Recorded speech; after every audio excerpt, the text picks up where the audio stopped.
Айсулуу Тыныбекова тарых жараткан балбан. Бүгүнкү күндө Айсулуу Тыныбекова бир эле Кыргызстанга эмес, бүткүл дүйнө жүзүнө белгилүү балбандардын катарына кошулду. Жана Айсулуу Тыныбекова бир эле спорт менен машыкпай ыр жазып сүрөт тартат. Ассаламу алейкум, урматтуу Кыргыз топ каналынын көрүүчүлөрү, сиздер менен Бек Шамиров. Бүгүнкү видеобузда Токиодо болуп өткөн 2021-жылкы Олимпиадада күмүш медалды уткан Айсулуу Тыныбекова тууралуу бир нече кызыктуу фактыларды айтып беребиз. Андыктан достор, бүгүнкү чыгарылышты аягына чейин көрүңүздөр жана бул видеого лайк коюп Кыргыз топ каналында колдоп кеттиңиздер. Биз видеобузду баштадык.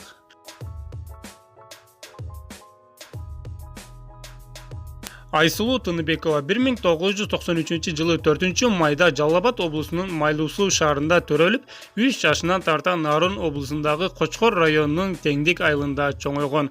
Ата-энеси медицина кызматкерлери, өзүнүн улуу 2 эжеси, агасы жана иниси бар. Үй бүлөсү күрөшкө жакын болбосо дагы спортко жакын. Спортко кызыгып, спорт менен машыгып келген адамдар. Айсулуу Тыныбекова кыргыз спортчусу, кыздар арасында эркин күрөш боюнча дүйнөнүн чемпиону жана дүйнөнүн биринчилигинде коло байгенин ээси. Азиянын 4 жолу чемпиону болуп, Азиядагы эч кимге жеңилбей келген. 62 килограммга чейин 2020-жылы дүйнө биринчилигинин кубогунун чемпиону болгон. 2021-жылы болгон Олимпиада күрөшүндө күмүш медалга ээ болгон. Барыбыз эле Айсулуу Тыныбекова тууралуу укканыбызда өмүр бою спорт менен машыгып келген инсан деп түшүнөбүз. Ооба, чындыгында эле Айсулуу Тыныбекова өзүнүн жашоосунда көптөгөн убактысын спортко бөлөт. Бирок спорт менен эле машыгат десеңиздер жаңылышасыздар. Себеби кесиби боюнча экономист. Исхак Разоков атындагы Кыргыз мамлекеттик техникалык университетини бүтүргөн. Ата-энесинин айтуусу боюнча дагы математика жагынан абдан, мектепте дагы абдан жакшы окуган болчу. Ошондуктан Айсулуу Тыныбекова бир эле спорт менен машыкпай, экономистикада окуп, экономисттикти аягына чыгарып диплом алган. Бала кезинде кыздарга караганда балдарга жакын өскөн. Тийишкен балдардын сөзсүз өч алчу. 8-класска чейин мектепте баскетбол боюнча курама команданын капитаны болгон. 9-класста окуп жүргөндө Кочкордо тэквондо менен машыга баштап, улуу муундагы кишилерден биринчи жолу кыз башы менен үйдө эле олтурбайбы деген сөздөрдү уккан. Бирок ошентсе дагы кыз башы менен бүгүнкү күндө Кыргызстандын атын бүткүл дүйнө жүзүнө таанытып олтурган учуру. Айсулуу Тыныбекова 1993-жылы туулган. Барыңыздар билгендей эле 1993-жылы туулган кыздардын көпчүлүгү турмушка чыгып, жада калса 3-4 балалуу да болуп калгандары бар. Бирок Айсулуу Тыныбекова бүгүнкү күндө турмушка чыга элек. Айсулуу Тыныбекова качан гана Олимпиададан медаль утмайынча турмушка чыкпайм деп айткан сөзү бар. Тыныбекова 2016-жылы болуп өткөн Жайкы Олимпиада оюндарынан кийинки бир маегинде сезимдерин билдирип, жообуңду бер деп жүргөн мырзаларда бар. Бирок мен алдыдагы 5 жылды бир гана спортко арнайм. Олимпиада оюндарында ийгиликке жетишмейинче үй бүлө куруу тууралуу ойлобошум керек. Муну бардык спортчу кыялданат. Дээрлик бош убактым жок, машыкканым да ошондон деген. Башкача айтканда, Айсулуу Тыныбекова турмушка чыгуунун ордуна спортту биринчиге койгон, Кыргызстандын атыны дүйнөгө таанытууну биринчиге койгон. Бул учурда Айсулуунун сүйлөшүп жүргөн жигити да бар болгон болчу. Тарых жараткан балбан. Айсулуу Тыныбекова күрөш боюнча Кыргызстандын эгемен тарыхындагы алгачкы дүйнө чемпиону болгон. 2019-жылы Нур-Султан шаарында өткөн чоңдор арасындагы дүйнө чемпионатында алтын байге утуп, өлкөгө чоң сыймык тартуулаган. Андан мурда 2007-жылы Канат Бегалиев, 2018-жылы Жаламан Шаршембеков күмүш байге утуп келген болушчу. Айсулуу Тыныбекова болсо Кыргызстан боюнча эркектердин да, аялдардын да арасында биринчи болуп алтын медаль уткан. Албетте спорт менен машыккандар, спорт менен карьерасын куруп келген адамдар жаракат алуусу да толук мүмкүн. Айсулуу Тыныбекова да алардын катарына кирет. 2017-жылы Айсулуу Тыныбекова Польшада өткөн эл аралык турнирдин финалында күрөшүп жатып, ийинин оорутуп алган. Бир нече ай Германияда дарыланганын машыктыруучусу редакцияга айтып берген. Мындан улам балбан спорттон алыстап, мелдештерге убактылуу катышпай калган. Бирок ошентсе дагы Айсулуу Тыныбекова өзүнүн эр жүрөктүүлүгүнү, өзүнүн кайтпастыгын көргөзүп, кайра спортко кайтып келген.